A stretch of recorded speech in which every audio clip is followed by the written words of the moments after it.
kung saan naninirahan ang Diyos. Palakpakan natin ang Panginoon. Purihin natin ang Panginoon. Tapos patuloy natin ang ating kamay. Tandaan ang pagpapaglapit sa mga pangyarihang Diyos na may gawa ng langit at lupa.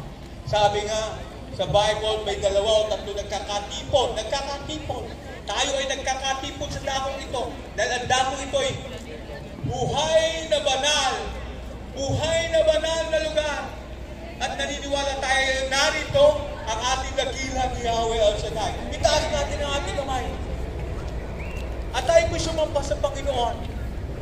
Sumamba tayo sa ating Diyos na buhay. Dahil itong lugar na ito ay banal na lugar. Hallelujah. This is holy ground. Ipikit natin ang ating mga mata.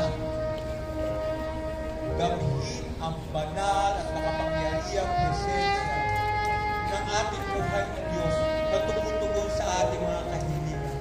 Siya ay narito. Narito ang ating dakilang Yahweh. Ating Panginoon sa Kristo, banal na Espiritu Santo. Itaas ang kamay.